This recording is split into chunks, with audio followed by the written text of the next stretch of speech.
Blog Talk Radio. Blog Talk Radio.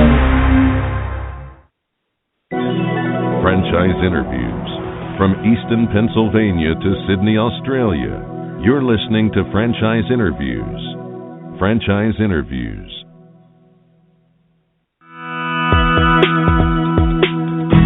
Welcome to Franchise Interviews. Franchise Interviews has been giving an up-close, behind-the-scenes look at franchising and entrepreneurship. Listen to interviews with franchisers, franchisees, franchise authors, franchise experts, and attorneys.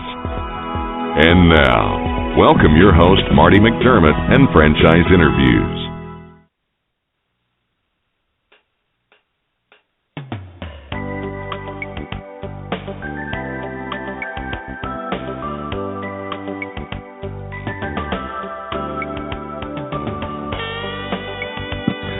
Hi everyone, and welcome to a very special edition of Franchise Interviews, where for over 8 years, we've been asking entrepreneurs one-on-one. I'm your host, Marty McDermott. I'm the president of Franchise Interviews. We have a great show today. Meeting with Sidharth Oberoi, the president and chief academic officer of Zaniac. And Zaniac is a fun, colorful campus where kids are doing stuff like robotics with Legos, 3D printing, learning about physics by playing with Minecraft on the iPad, designing their own apps in the Google Play Store, and more. And we're going to talk to Sid about that in just a moment in Franchise Interviews. Stick around because we got a great show.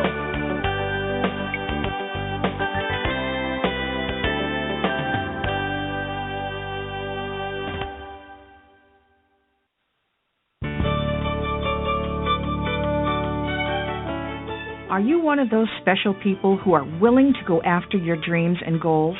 Are you ready to fulfill that dream of owning your own business with the security of a proven brand? The opportunity to take control of your future and own a Rita's Italian Ice franchise is within your reach. Rita's is seeking success-oriented individuals who are ready to make a change in their life, and Rita's offers unparalleled training and support to assure your success. And did you know the frozen treat industry is a recession-proof industry, and there are Rita's in 23 states currently with 540 stores open. Rita's Italian Ice has been around for 25 years and is listed as a top-performing franchise by the Wall Street Journal. Now here's the really good part. Rita's Italian Ice is a unique and amazing taste treat. It's smoother than a snow cone, and it combines ice with real fresh fruit. The real fruit adds dramatically to the taste, and it comes in over 40 flavors. The ice and fruit are mixed on site and made fresh daily, and it is delicious. You'll want to know more about this exciting and successful franchise opportunity.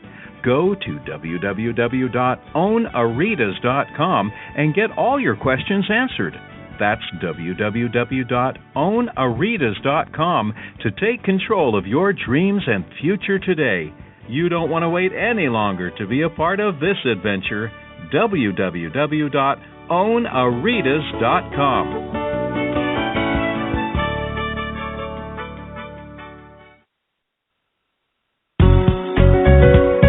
Are you looking for a franchise that delivers?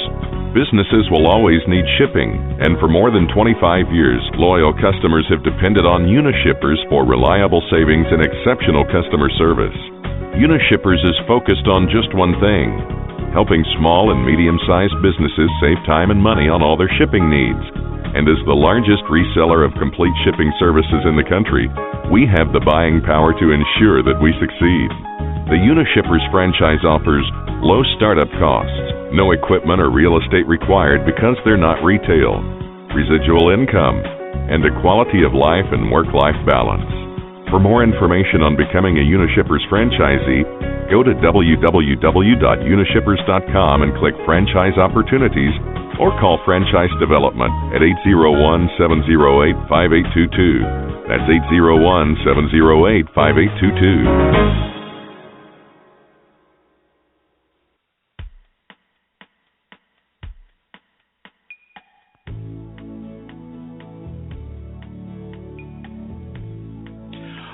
Hi everyone, and welcome back to a very special edition of Franchise Interviews, where for over 8 years, we've been asking the entrepreneurs one-on-one. I'm your host, Marty McDermott, and I'm the president of Franchise Interviews.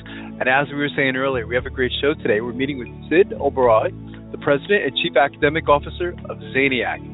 And Zaniac is a fun, colorful campus where kids are doing stuff like robotics with Legos, 3D printing, learning about physics by playing with Minecraft on the iPad, building, designing, and selling their own apps in the Google Play Store, and more. Hi, Sid. How you doing? Welcome to the show. Doing pretty well, Marty. How are you? I'm doing well, Sid. Thanks for coming on the show. This is a fantastic concept, so we're really excited to have you on the show today. What would like to ask our guests, where are you calling from, Sid? I just got back to Salt Lake City. I was in Manhattan and Westport the last couple of days getting ready for their launches. Yeah. Oh, that's fantastic. That's terrific. Zaniac is interesting. We started the show 8 years ago, Sid, because we always felt that, every franchise concept has a story. And Zaniac really, I guess you could say it goes back to like the 1970s, the origin of it anyway, doesn't it?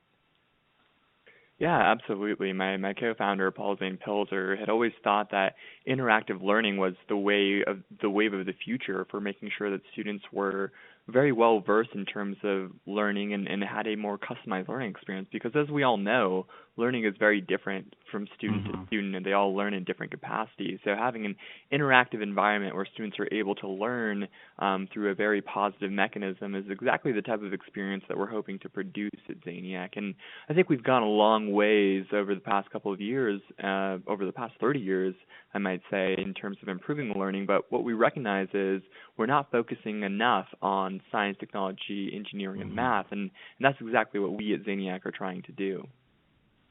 Yeah, I guess you could say, our country has fallen behind, Sid, haven't we? If you look at, over the last, the decades, we've fallen behind in those areas, haven't we, as a country anyway? Certainly. You consistently see that the United States is ranked 18th or lower on the international math standards exams compared to other countries, and we just think there's so much more that can be done in terms of improvement. And moreover, the United States is lagging further and further behind in terms of innovation, because our students today are not spending enough time in terms of science and technology, and that's really what we see is going to improve innovation in the future. Absolutely, I totally agree. How do you describe Zaniac to someone who might be interested in the concept? Like, if you were at a franchise show, Sid, and someone came up to your booth and they said, Zaniac, what's that? How do you typically respond to them? Yeah, so Zaniac exists to engage kids in grades K through 8 in science, technology, engineering, math.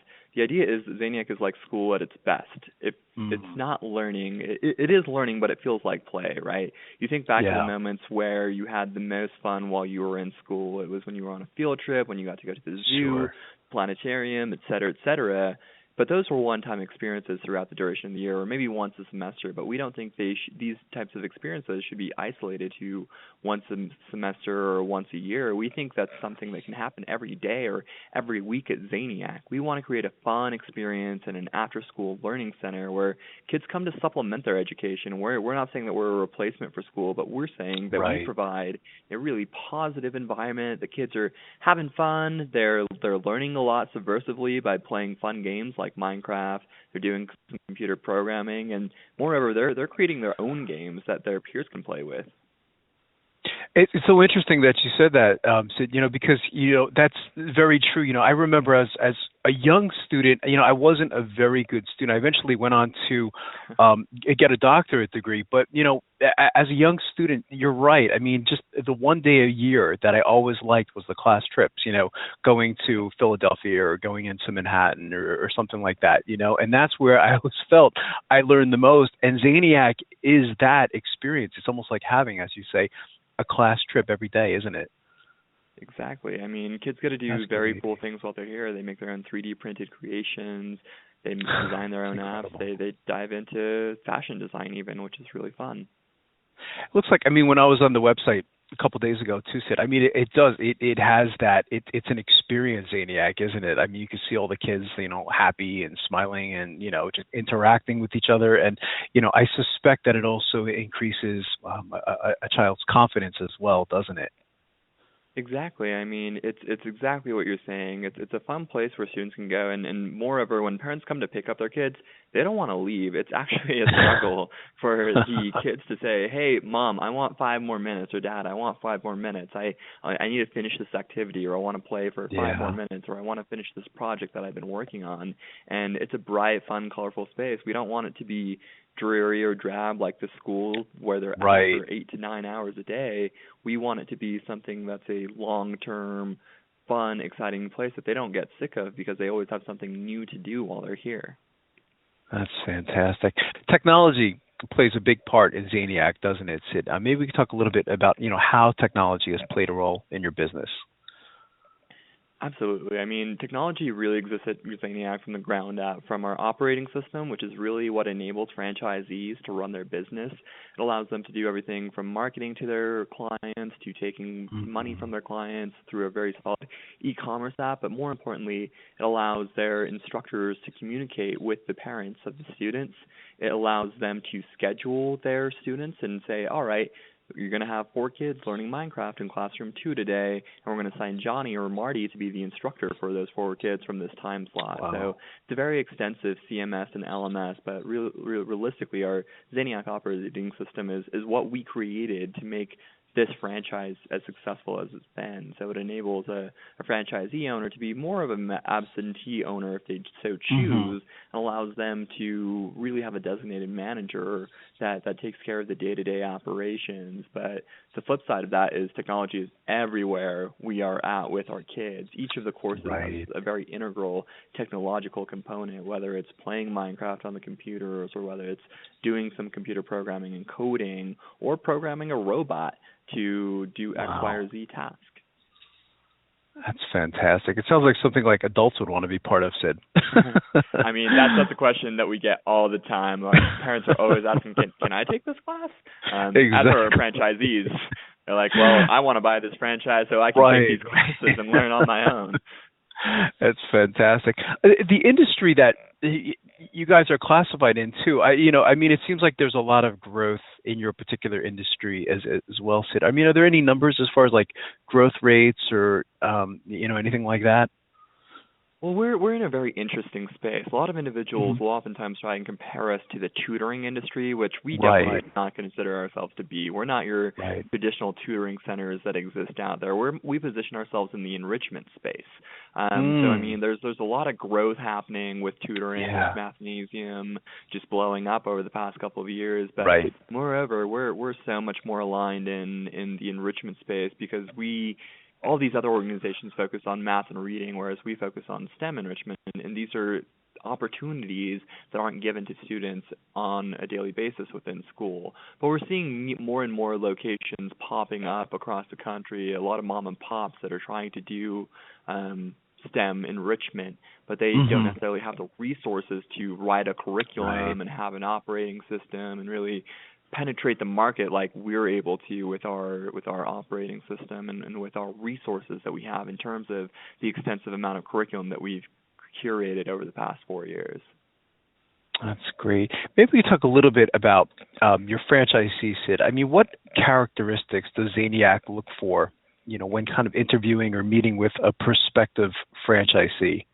Yeah, I mean, we're very passionate about STEM education, and we really view Zaniac as being a positive impact to your community. We have a lot of different franchisees that do it for that very reason. They see a fundamental shortcoming that exists within their community of education not being fulfilled, and they want to step in and they want to change their community, and they want to provide their children. They typically have kids, but they want to provide their children and the children within their community a positive place to go where they can learn these new resources that are required for the 21st century. We really pride ourselves on producing 21st century skills for our kids, and those are exactly what they sound like, skills that are necessary for students to succeed in the 21st century. So we're looking for individuals that are passionate about education. They may or may not have some sort of business background or a marketing background or a finance background. They have some asset that they're bringing to the table. They might have a technology background, for instance, but they all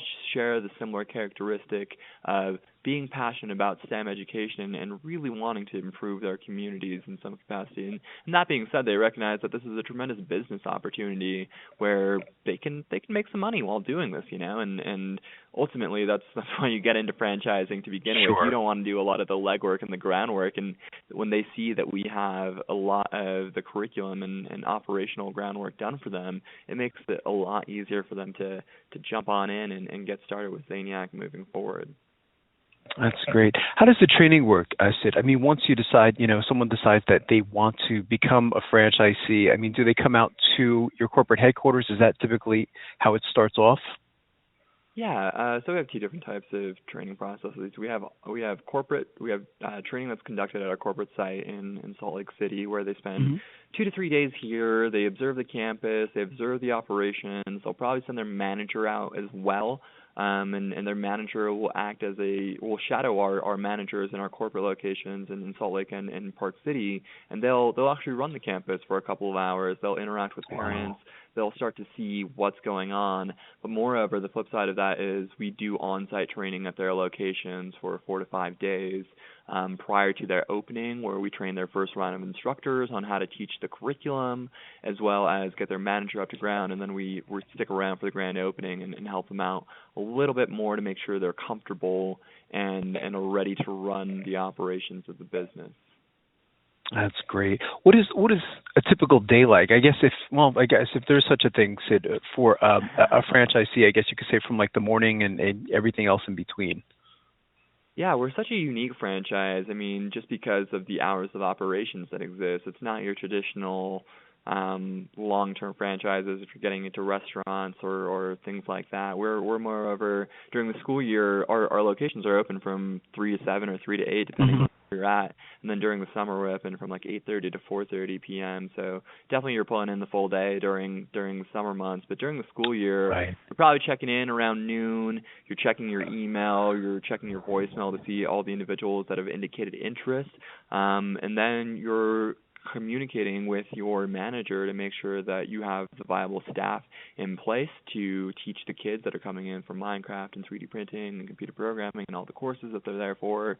And then you do a lot of interaction with parents. You're doing a lot of community outreach. You're trying to reach out to PTAs and get the word out there about Zaniac and let individuals know, hey, this is a great, fun new resource for students of your school to be able to capitalize on. So that's the great thing about being a Zaniac franchisee. You become the authority within your community on STEM education, and people really look up to you in terms of, hey, Marty in Philly knows exactly, or in Easton, Pennsylvania, knows exactly what's going on in STEM education. We should look to them or him in Zaniac for what we should be doing as a school or what our kids should be doing for STEM enrichment services. Maybe they have a fun program that they can run. So, I mean, the franchisee is involved in a multitude of things, obviously ranging from marketing to the operations and then just diving in and communicating with the parents, because, I mean, that's what's going to have the best amount of success for them, is interacting with those parents as they walk in the door or answering the phone and really giving them a flavor for what Zaniac has to offer. That's great, and I guess that's where the passion and enthusiasm comes in very helpful, doesn't it, Sid? As I was reading, the brochure on Zaniac, I said, man, what a great concept. I mean, it seems like it's such an easy sell, especially when you believe in it, And I have a 7-year-old son, I said, oh my God, this would be, perfect for him. He's not a big athlete. We've tried putting him in T-ball and the different sports, and while he's okay at it, he just doesn't enjoy it. You know what I mean? These are the things that he enjoys. So we just thought this whole concept was fascinating. When I was looking at the locations, it seems like you are also strategically placed, aren't you, Sid? I mean, there's very good locations for a Zaniac, isn't there? Right. And going back to your previous point real quick, recognizing that there are so many activities out there that exist for sports and for students or kids that are really interested in sports, but there's so few and far between that really cater to a student's sense of academia that they're excited about. You don't really have opportunities for them to build a robot or work with Legos or play video games in a productive manner where they're learning. Exactly. exposed to education. So I think you hit the nail on the head right there, Marty. I mean, that's definitely something that we want to provide to our students.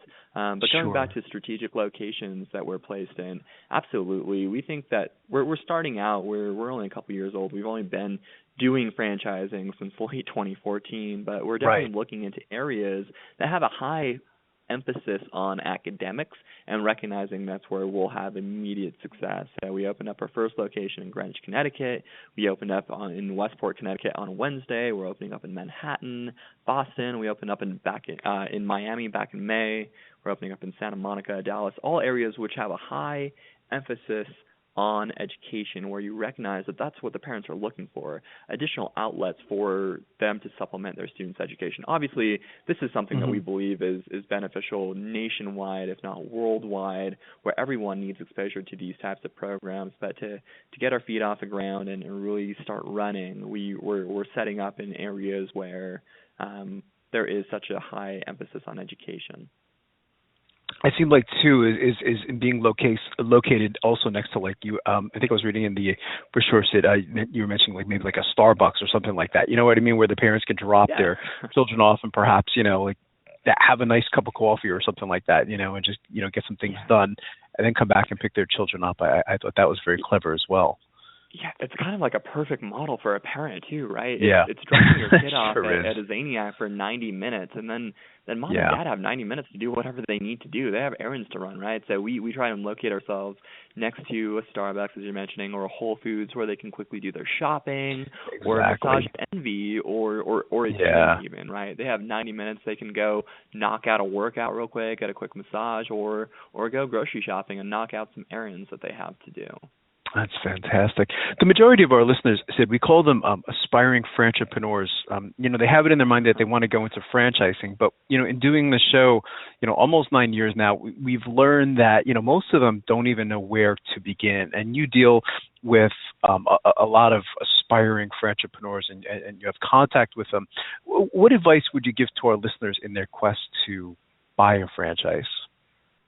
I'd certainly say find something that you're passionate about. Just talking about what we were going over earlier. You're not going to be very invested in your franchise or your entrepreneurship if you're not doing something that you're excited to do. If you're getting into a business for the wrong reasons, then it's not going to be fun for you. I think the great thing about being an entrepreneur is you find a requisite need in the marketplace that you want to provide to the industry, or you want to provide to your community, and that's where you start to see entrepreneurs really be successful is when they're doing something that is positive and beneficial for them, or something that they're passionate about, right? If they want to open up a sandwich shop, but they don't have the resources to do that, and they're really passionate about food, then certainly go for it if that's what you want to do. But I think it all starts at the moment where you recognize what you're doing is unique, it is compelling, and it is something that you want to spend the next 10, 15, 20 years doing, because that's what your commitment's going to be like, and you want to make sure that you're successful. So obviously you have to do your market research and make sure that whatever you're signing up for is going to work in your marketplace, and I know most franchises do that for you, but you want to make sure at the get-go that you're ready to commit to something like this. It was interesting how you said, going back to the beginning of the interview too, Sid, is the need or the desire to give back to the community, and Zaniac does that. Again, not to pick on like sub franchises or anything like that, and not to say that subs don't do anything for society. But you're right. I mean, this is a bigger cause, isn't it? And I never thought about that. In doing the show 9 years, you say, wow. I mean, this is something that really does give back to the community, doesn't it? Yeah, I mean, something that's really emerging in this decade alone is this notion of social entrepreneurship and impact investing, right? We have more and more people that are graduating from Ivy League schools that aren't really aren't really concerned about making 6-figure, 7-figure salaries. They're so much more invested in, hey, I want to give back to my community. I want to do some volunteering. I want to do X, Y, or Z, because they understand the need for benefiting their community. So social entrepreneurship is something that I'm really passionate about. If you can have a product that is beneficial to your community and something that you can also make money off of, I think that's really the best route and the best of both worlds, right? We are doing a tremendous amount of things, and obviously there is a price that you have to pay when you're paying for Zaniac, but we do a lot of great things with scholarship programs and giving back to communities and doing workshops with homeless youth and a variety of other things, which is fantastic. And realistically, I think that's the kind of mold of different types of franchisees that we're starting to see that are particularly expressing interest in Zaniac as well, recognizing that they can immediately have an impact on their societies. And there are so many fun niches within what Zaniac serves, right? There are so many shortcomings that exist within the STEM marketplace. So we have a lot of individuals, including myself, that are passionate about getting more girls and women in STEM and more minorities in STEM. And these are just fundamental shortcomings that exist nationwide, and there's no one that are catering to these audiences. So we're so happy to have our franchisees step up and give back and do these types of things for their local communities. That's fantastic. I still think one day in the future, Sid, Zaniac's going to have a secondary market for adults. I said in 10 years down the road, you're going to realize that, there's a market out there for people just like myself, because when I was reading about it, I said, God, I'd love to be part of something like this. It's just, it really is fantastic. So as the president and chief academic officer of Zaniac, I can ask you the question, where do you see the company maybe like 3 to 5 years down the road, Sid? Yeah, certainly. So right now we just opened up our 5th location on Wednesday. We'll open our 6th location on September 1st. Congratulations. In Manhattan. Thanks. We're hoping to have 10 locations open by the end of the year. By the end of 2016, we're hoping to be at 25 locations open and running, and by the end of 2017, we're hoping to have about 55 to 60 open and running. So definitely have a lot of growth ahead of us, and we have a large pipeline of individuals that are interested in different markets nationwide. We're just in the market of finding the right people that we want to run these organizations, because we want to make sure that they fit the profile, they're going to be successful, and they truly understand what Zaniac is all about. That's terrific. What's the best way for our listeners to get more information on becoming a franchisee with Zaniac? Is any websites they can go to, any phone numbers they can call? Yeah, certainly. You can go to zaniaclearning.com. That's Zaniac learning.com, and there is a Own a Zaniac button on the top where you can read a 9 to 10 page document about what owning a Zaniac looks like and all of the necessary information about it. It's a great document, by the way, too. I printed it out this week and I went over it, and the website's fantastic, by the way, as well. I think you guys did a great job with that. I love this opportunity. I've done about 450 of these interviews, and I was really excited to interview you today, and even more excited after interviewing with you. I think this is a great concept. So I'd love to invite you back next year as you continue to grow, Sid. I think this is wonderful. We'd love that. That'd be fantastic. Thanks, Marty. It was great to talk to you, Sid, and we'll be right back with more franchise interviews.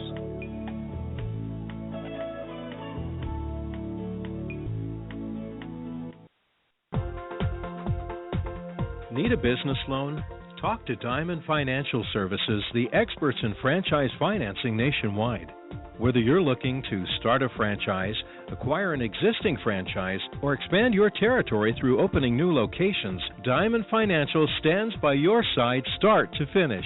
From pre-qualification to packaging and presenting your application to securing a financial commitment and through the loan closing process, Diamond Financial is there. While you're waiting, thousands of others are making their financial dreams come true. Don't wait any longer. Pre-qualify now by completing a confidential, no-obligation financial analysis. Let's face it, traditional banks just aren't in the business of financing small business.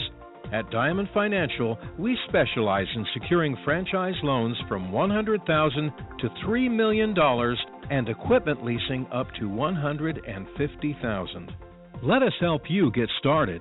Go to www.franchisefunding.net or call 877-508-2274. That's franchisefunding.net, 877-508-2274.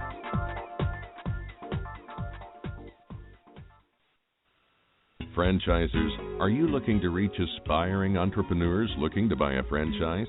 Are you looking to reach a highly educated audience on franchising? For over 8 years, Franchise Interviews has been giving an up-close, behind-the-scenes look at franchising and entrepreneurship through our website, franchiseinterviews.com, where you can hear and read interviews as well as get tips from some of the most successful sources in franchising. Our weekly franchise radio show, where each week you get to hear a new interview with franchisers, franchisees, franchise authors, franchise experts, and attorneys, and our podcast, Great Quotes in Franchising. For more information, go to franchiseinterviews.com or call us at 610-905-2919. That's 610-905-2919. Franchise Interviews. From Easton, Pennsylvania to Sydney, Australia, you're listening to Franchise Interviews. Franchise Interviews.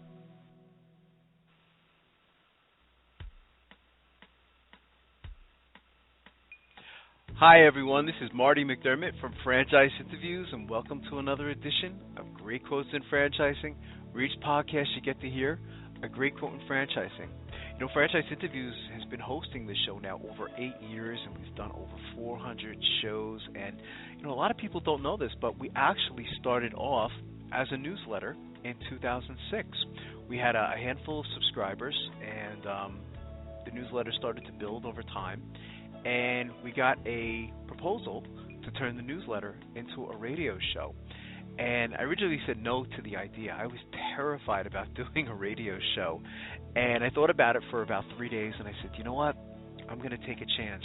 And doing the radio show has really been, I would say, one of the top 5 or top 10 things that's happened, you know, over my life. So it's been a real amazing opportunity. We've interviewed some amazing people, from Michael Gerber to the guest you're going to hear today, Melanie Bergeron.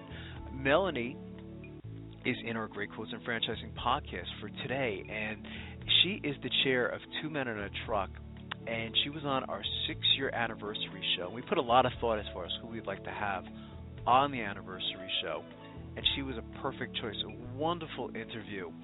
And one of the questions we asked Melanie on the show was, what advice would you give to our listeners in their quest to buy a franchise? And of course, her response was brilliant. So here we go with another edition of Great Quotes in Franchising with Melanie Bergeron, the chair of Two Men in a Truck.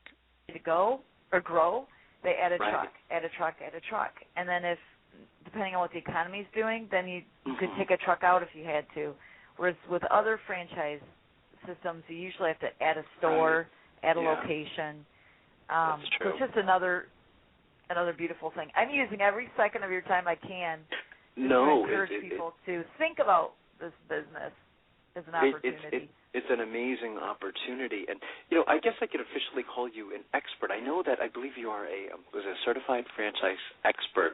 And one of the questions we've been asking on the show, Melanie, for the last 6 years is, you know, what advice would you give to our listeners? We call them aspiring franchipreneurs. You know, so many of them know they want to get into a franchise opportunity, but it seems it seems a little more difficult today because there's just so much out there. And I think a lot of our listeners, they just simply don't know where to begin. I think they get a little overwhelmed. What would you say to them as an expert in franchising?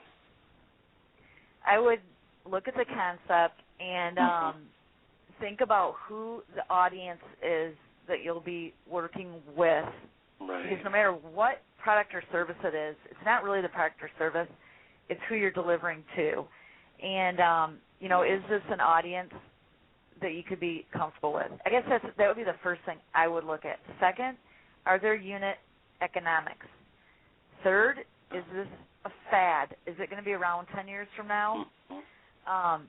Fourth, how expensive is it to get involved? Are you going to be able to get a loan for it? You know, 5, is it going to be difficult to learn this product or service, or will it be pretty easy to learn and teachable to others? Also look for state regulations. Is there a location available in your city or state? Are there special regulations toward that product or service? Because a lot of products and services are regulated, and I'll tell you, moving is. But the biggest thing your listeners can do is call as many, once they receive the permission, call as many of the franchisees in that system that they can. And a couple red flags, if you get the FDD from a company and there is not in item number 19, and that shows just shows average numbers that franchisees make.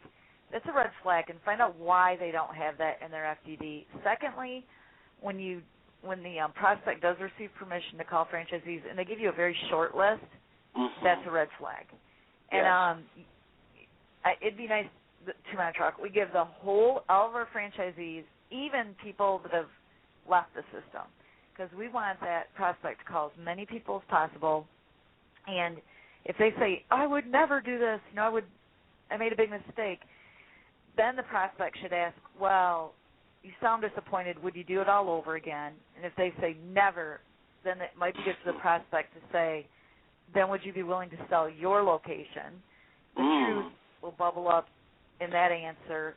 And then keep in mind, if we, it's not often this happens, but if we had a prospect called 2 Men in a Truck, and they said, we talked to this franchisee and they don't like the way you do things, then we would probably say, you know what, you won't be happy in our system then, because that is how we do things.